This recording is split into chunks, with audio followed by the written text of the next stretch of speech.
Episode 12. Hello, this is episode 12 of the Wi-Fi Chats, the Wise-Mind Fireside Chats, and today we have decided to have a conversation about forgiveness and resentment, which potentially are two sides of the same coin, could also be completely different, and I'm very pleased to welcome three of the wisest minds I know to help me have a conversation about that. So I'm going to just give us a little bit of a picture to start from. Forgiveness. It's something that is done for the forgiver rather than the forgivee. How does that work? How does it benefit them? What is its impact on resentment? Who wants to go with that?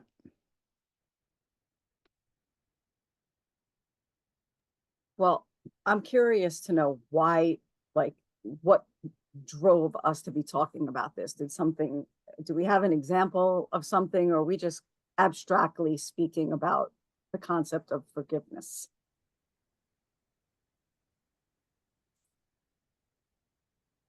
Crickets.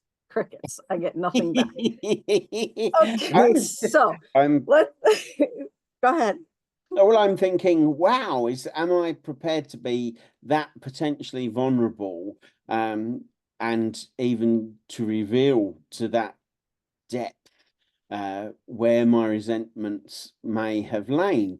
Now, the obvious question of reflection would probably be, well, if you can't own them and be that forthright about them, maybe you're not either ready to forgive or you're not ready to let go of the resentment.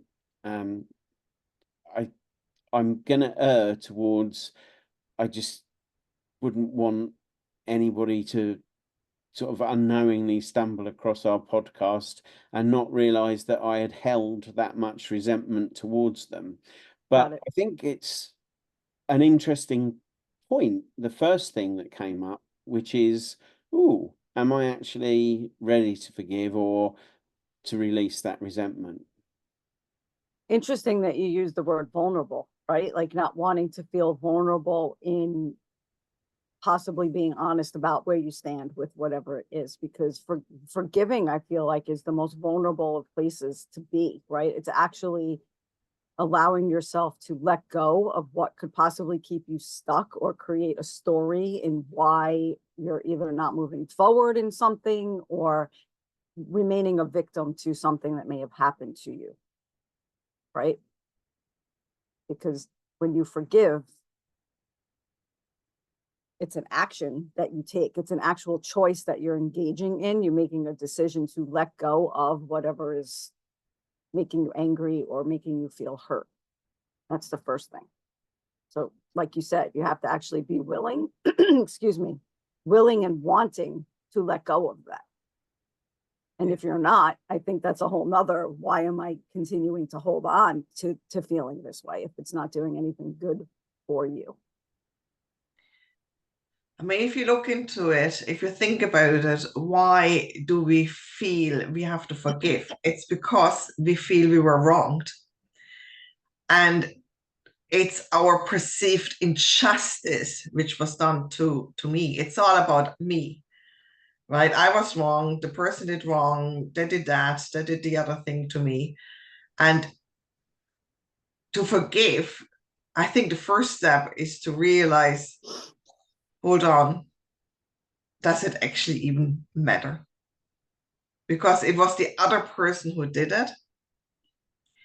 And the minute I feel this injustice so long for years is also the realization that, but by not forgiving them, I'm just attached to this. They need to be doing right to me. It's like I have an entitlement that they're doing right by me, that they're doing what I want. It's linked to expectations as well. Because often we didn't even have the conversation. They might even not realize how unjust they were in our few. I'm sure if we would have the conversation, they don't feel they were unjust to us. They came from completely another point of view.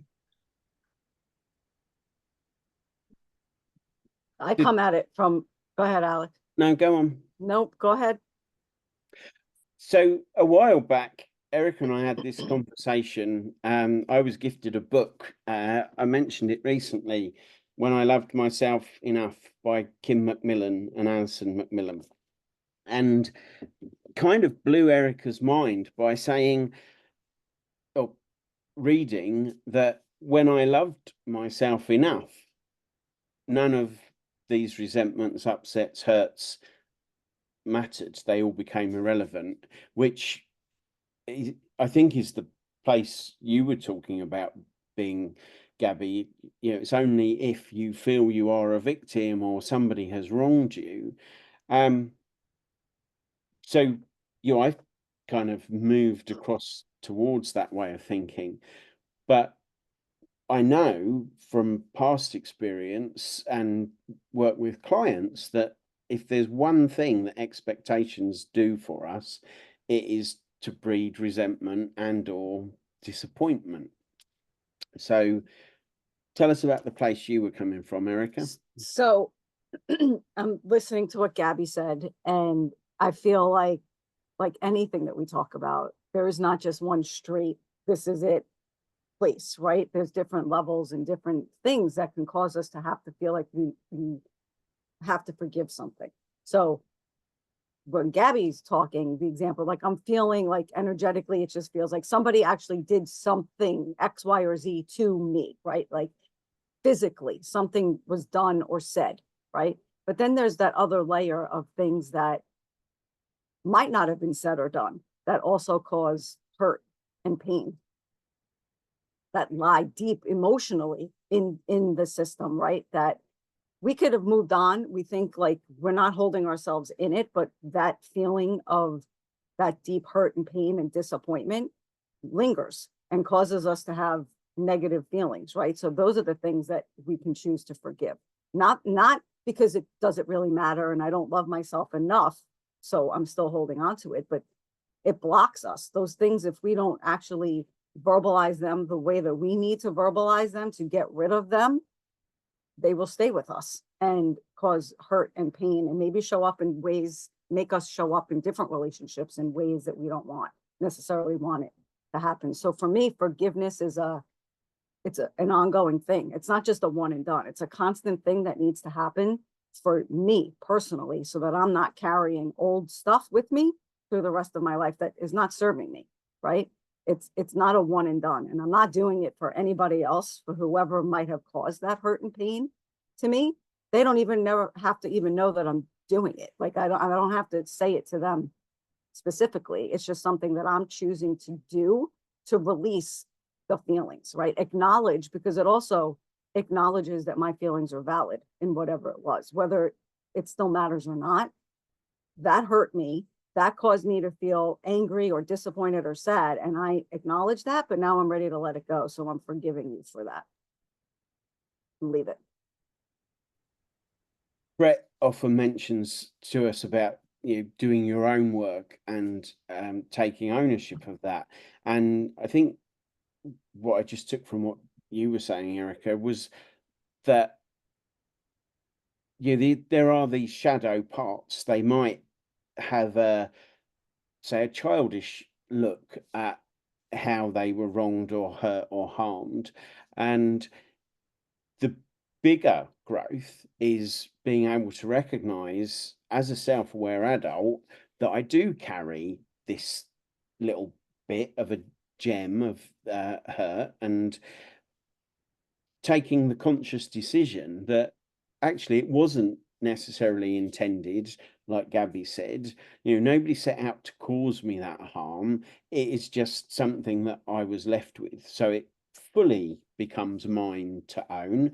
And if not me, then who else is actually going to care enough to do whatever work is required to make that a comfortable part that I can integrate with me? And that's the great beauty of the shadow work, isn't it? I think the sneakier side of forgiveness, like it's easy to point out when things are done, right? When we feel an injustice or we feel we were wronged in some way. Those are easy to spot, and we can name those.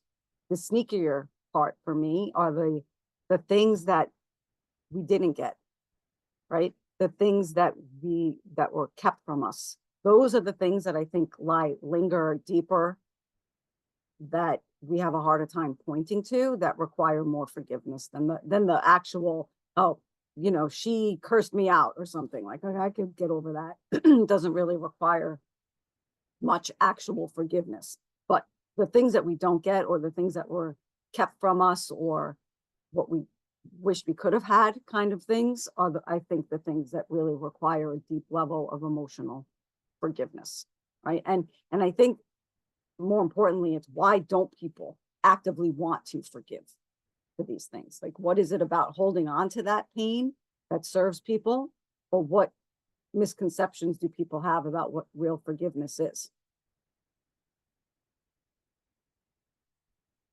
Brett, I see the wheels turning in your head. What do you got?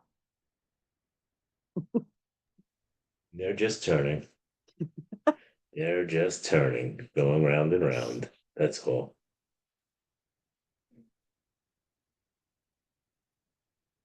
Nothing. You got nothing about what does forgiveness mean to you? It's different for everybody. Forgiveness, not holding a grudge, not judging somebody. Like, forgiveness is letting go of the feelings tied to what was done or experienced. Right?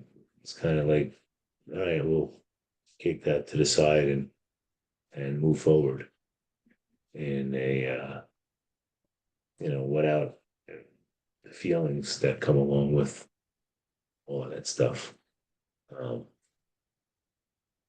Forgiveness is pretty powerful. Yeah. And being able to forgive is probably not an easy thing for some people, right? That's a judgment right there. Yeah. You bring up a good. Go ahead. Go ahead. The point, like the way that you're saying it, there's a difference to me between moving on and actually forgiving, right? Because moving on is not actually forgiving. It's just it's maybe just accepting, or glossing over it, or like whatever, but it's not real forgiveness, right? Because until and unless you make the decision to actively forgive somebody by verbalizing those words and making the decision, that stuff still, you might be like, I'm over it, but it still lingers. It lingers somewhere.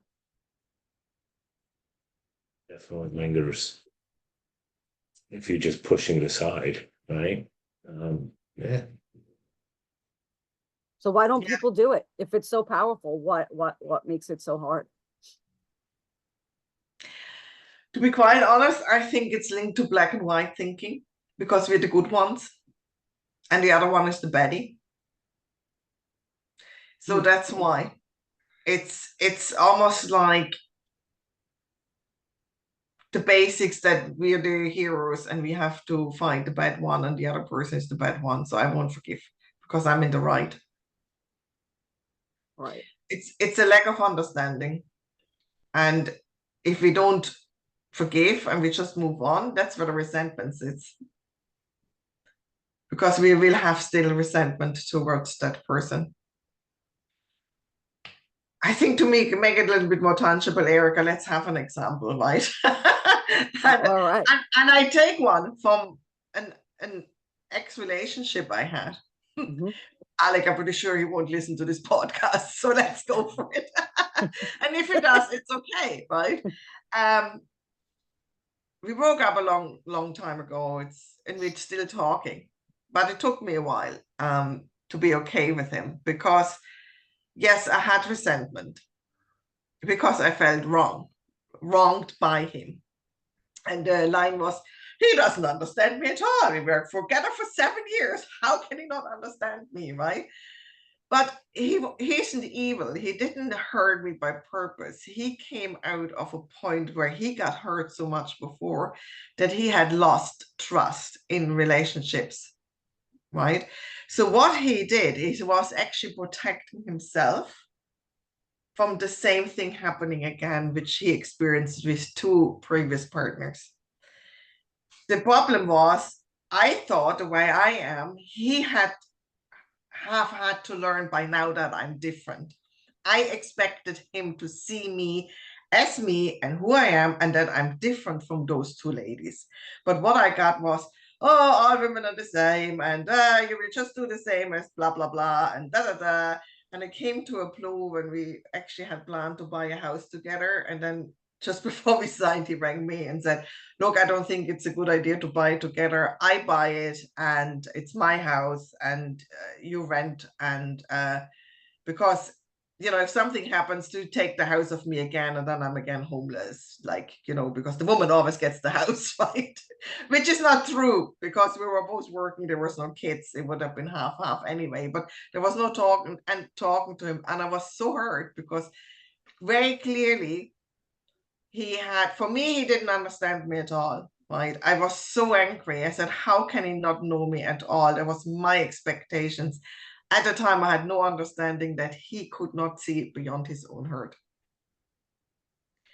Now I can see it now, and we're still friends, and it's all good. And that's real forgiveness, because I have no resentment. I can understand where I came from. I know where he came from. He hadn't had the understanding to look beyond his own hurt, beyond his own prejudices he had built up, right? And his fears that he could lose another house at an older age and maybe be homeless. There was a real fear behind it. So I can understand that now. And I think it's the understanding which made me be able to forgive fully and have no resentment. Because it's not about me. It doesn't matter with whom. He could have been together with you, Erika. It wouldn't have mattered. He would have reacted the same. It doesn't matter who the woman was. It wasn't about me. It was about his own fears. Right. So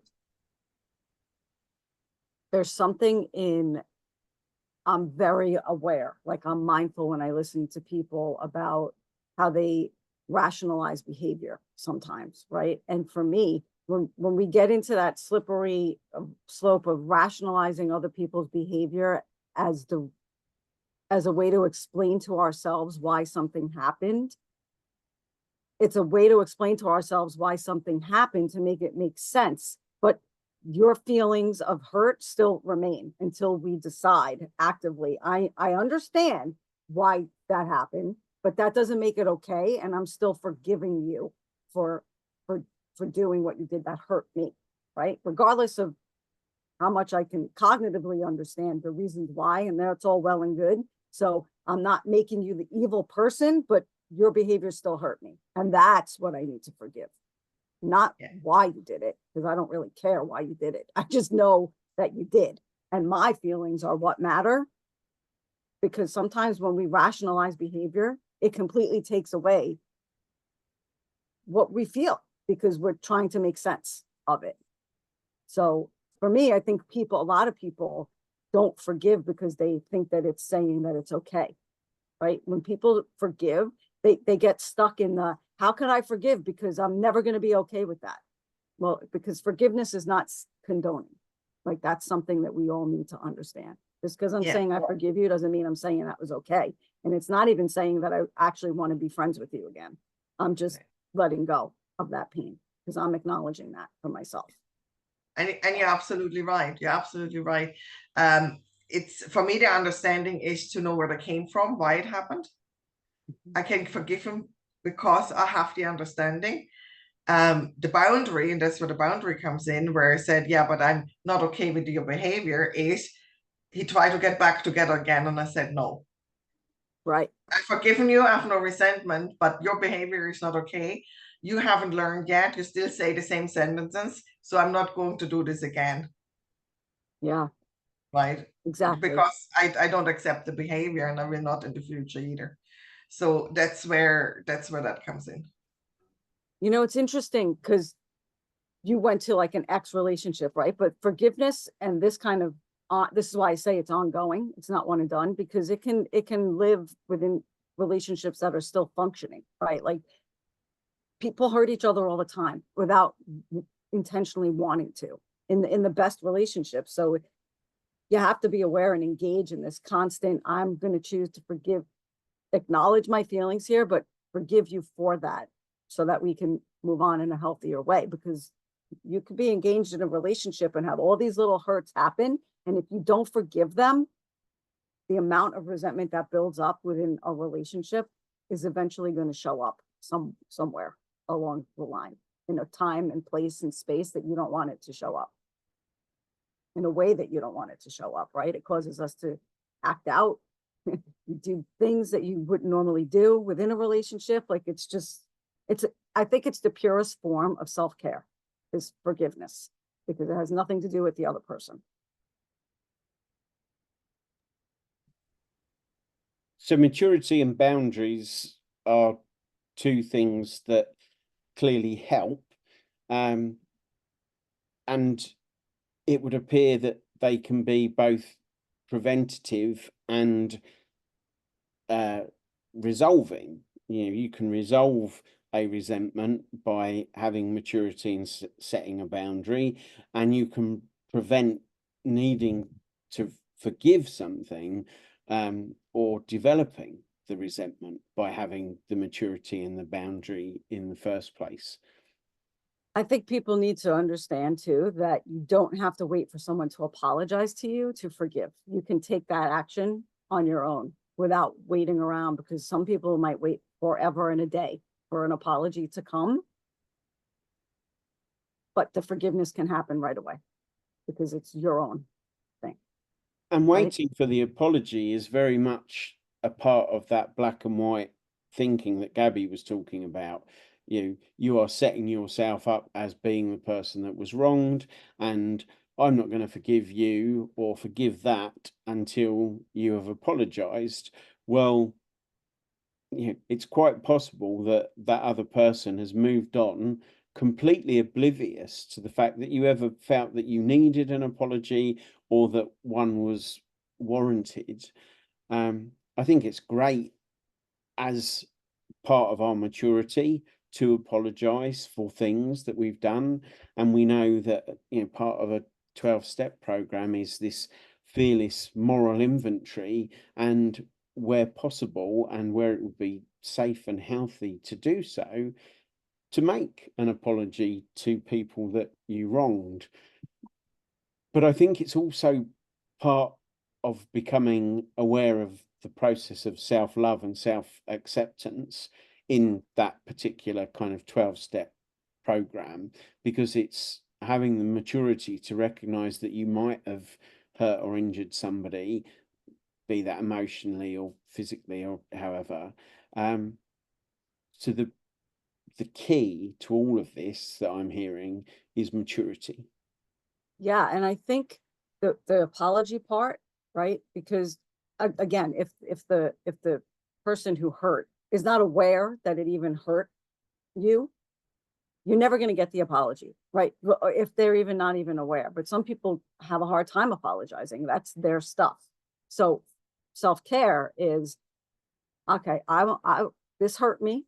I don't like the way that I feel about it. So I'm choosing to let this go in the form of forgiving you for that. But it also can be followed up with the clear communication. Your lack of ability to apologize to me hurts me. And I need to make you aware of that. I'm not owning it or holding on to it. I'm sad about it, but I forgive you so that I can move on. But I'm still letting you know how it makes me feel.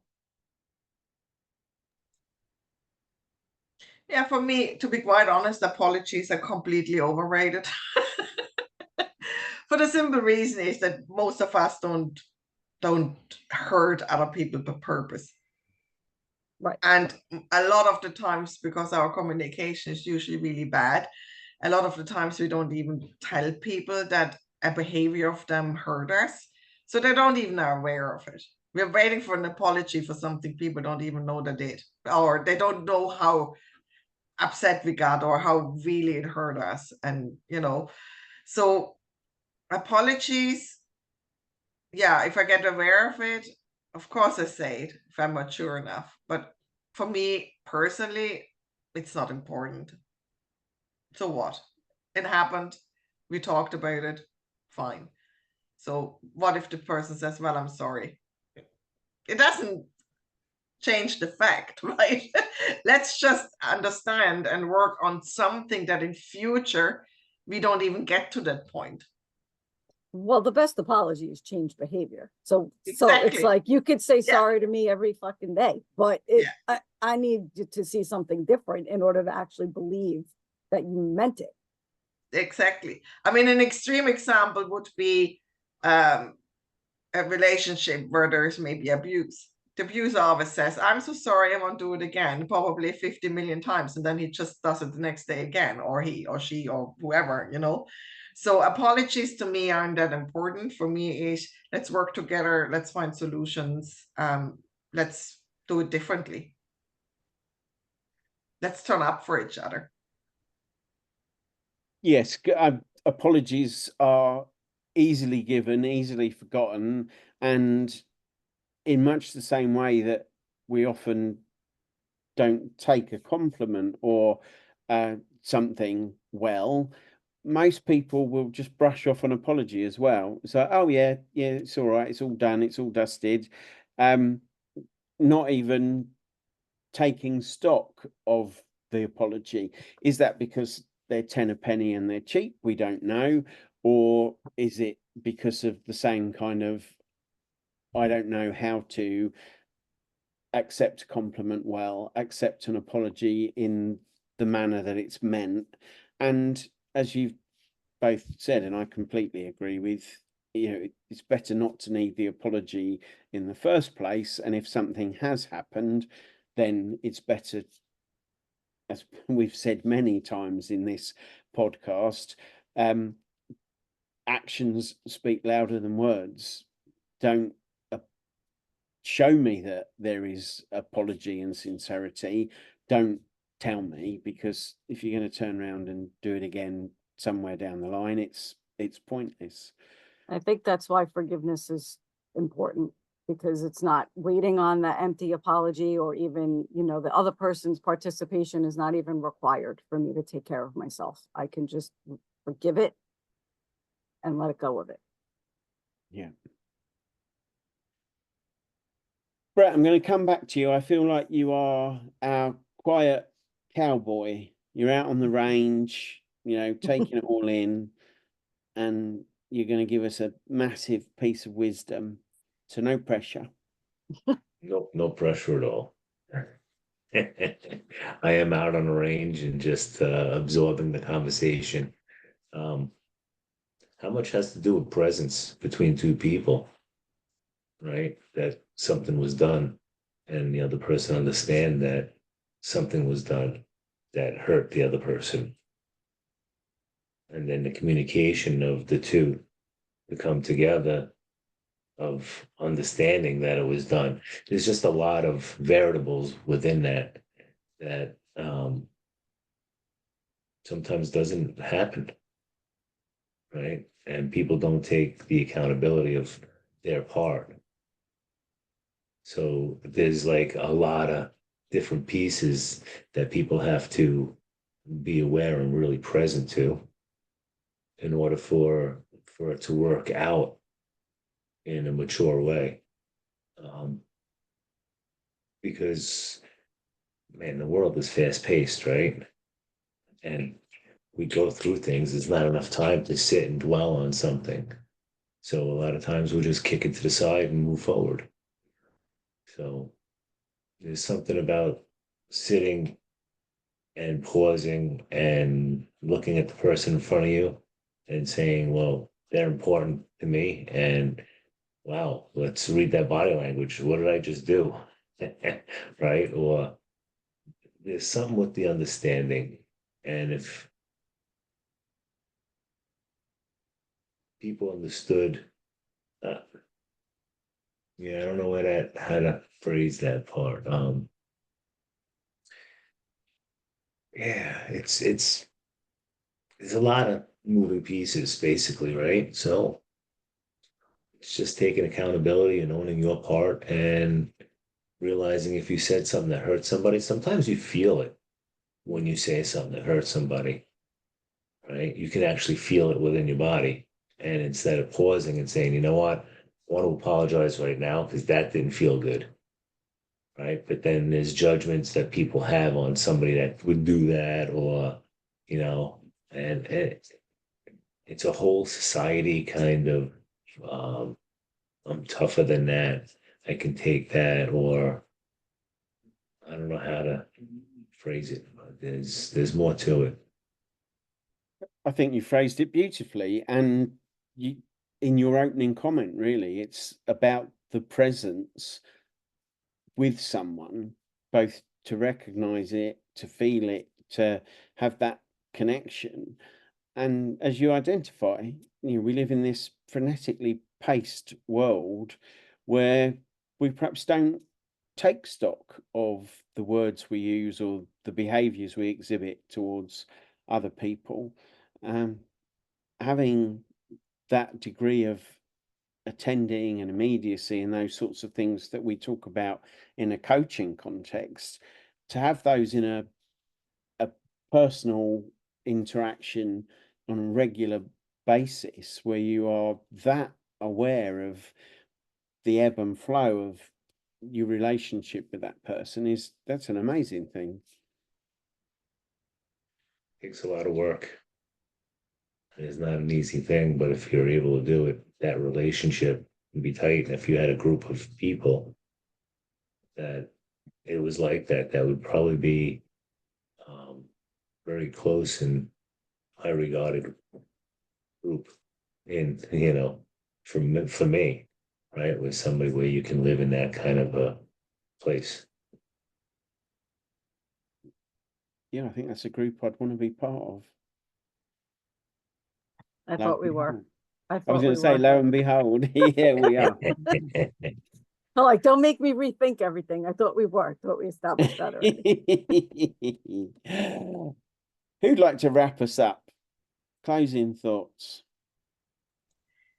I think the closing thought for me is what Brad just said. If we have good relationships, good open communication, and we all become aware of where we're at in life and where we're at with other people, and we actively work on our relationships, there is probably no need for forgiveness because we don't get angry and feel hurt and being treated unjust in the first place. I think I might still tend to get hurt sometimes because I'm a human being with emotions that exist, but the difference being speaking of them, right? Like speaking of the hurt and the pain directly when it happens, acknowledging the feeling and letting it go. That for me is the process, the healthier process, as opposed to ignoring and rationalizing away behavior and ignoring my feelings completely. Yeah. So that way resentment won't build in the first place. Mm-hmm. Yeah. Yeah. Beautiful. Thanks, everybody.